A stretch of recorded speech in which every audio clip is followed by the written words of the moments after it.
Pria ini mengambil sebuah apel busuk. Dia melihatnya sebentar. Lalu dia membuangnya ke tempat sampah.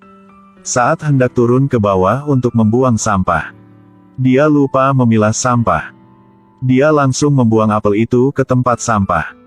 Tapi dia tidak tahu bahwa bakteri dalam apel tiba-tiba bermutasi. Itu berubah menjadi strain virus anomali. Staf lingkungan tidak tahu itu. Mereka terus mengumpulkan sampah. Lalu, apel itu dimasukkan ke dalam mesin pengolah oleh pekerja. Itu dibuat menjadi pakan ternak. Sapi-sapi di peternakan memakan apel itu. Sapi-sapi ini dijual ke rumah jagal. Daging sapi dipotong menjadi potongan besar. Daging tersebut kemudian dipasok ke restoran. Malam ini, Seok-woo berkencan dengan pacarnya di restoran barbecue. Dia memesan seporsi daging sapi mentah. Mereka makan dengan sangat baik. Seok-woo berpikir daging sapi mentah sangat bergizi. Di depan pacarnya, dia langsung makan daging sapi mentah. Rasa ini hanya dapat dibayangkan dengan 64.824 cara. Tapi hanya mengunyah sepotong. Dia merasa ada sesuatu di mulutnya. Dia dengan cepat menariknya keluar dengan tangannya. Ternyata itu kulit apel. Mengapa rasanya aneh akrab? Dia tidak banyak berpikir. Dia terus memakan semua daging yang tersisa. Setelah makan, dia membawa pacarnya ke taman. Kesempatannya telah datang. Seok-woo perlahan mendekati. Dia ingin mencium pacarnya. Tapi pacarnya melihat sesuatu yang aneh di wajahnya.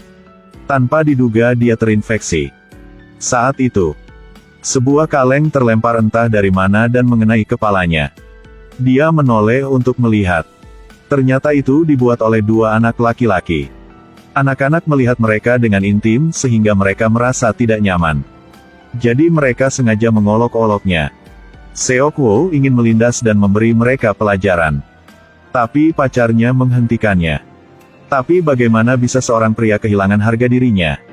Dia memutuskan untuk melakukannya sampai akhir. Yang lebih menakjubkan, dia dengan marah berjalan ke arah mereka. Dia mengutuk mereka. Tapi dia mengacaukan orang yang salah. Dia dipukuli. Dipukuli oleh dua siswa laki-laki. Dia memuntahkan semua daging sapi yang dia makan malam ini. Penglihatannya mulai kabur. Tubuhnya langsung menjadi gila. Dia menyerang dan memukul balik kedua siswa itu. Dia hampir bisa mengalahkan mereka semua sendirian. Dua siswa dipukuli sampai mati. Tapi dia tidak menyadari bahwa dia akan berubah menjadi zombie. Pacarnya memegang telepon. Dia memfilmkan semuanya. Dia ingin pulang dan diam-diam memposting di media sosial. Seok-woo masih belum punya waktu untuk menjelaskan. Pacarnya panik dan melarikan diri. Dia mengambil napas panjang untuk meludahi wajah dua siswa laki-laki.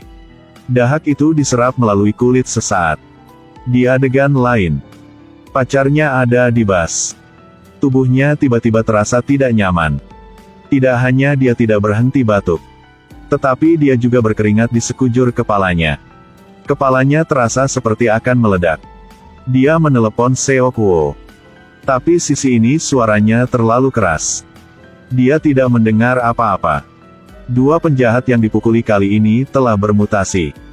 Mereka melihat orang-orang berjalan di jalan dan bergegas mendekat. Pada saat yang sama, restoran barbecue sangat ramai. Semakin banyak orang makan daging sapi yang terinfeksi. Mereka tidak menyangka bahaya itu perlahan mendekat. Segera setelah itu, pelanggan baru saja makan daging telah menunjukkan gejala yang tidak biasa. Mereka mulai muntah. Berita melaporkan kejadian ini. Sebuah virus mutan menyebar sangat cepat. Kementerian Kebersihan dan Keamanan Pangan belum menyelidiki sumber penyebarannya. Mereka masih mengira itu penyakit babi. Mereka membawa babi untuk disembelih, untuk mencegah penyebaran virus. Setelah itu, preman yang terinfeksi terbaring di rumah sakit diwawancarai. Tiba-tiba, reporter itu digigit olehnya. Dan seterusnya. Virus di rumah sakit dengan cepat menyebar. Namun, Situasi di luar tidak kalah dramatis. Sebagian besar orang telah terinfeksi. Seluruh kota dalam kekacauan seperti akhir dunia. Di akhir film Seok-woo dan pacarnya bertemu lagi. Pacarnya mengambil sebuah apel busuk dari tanah. Lalu dia memberikannya padanya. Seok-woo tidak ragu-ragu dan mengunyah dengan rakus. Film berakhir di sini. Setelah menonton seluruh film, saya yakin Anda memiliki banyak pertanyaan. Mengapa ada kulit apel di dalam daging yang dimakan pemimpin jantan? Atau Anda akan bertanya, bukankah kulit apel sudah digiling menjadi pakan ternak? Jadi dari mana kulit apel ini berasal? Dengan pertanyaan-pertanyaan ini, menyambut anak muda yang suka penasaran, bisa tinggalkan jawabanmu di kolom komentar.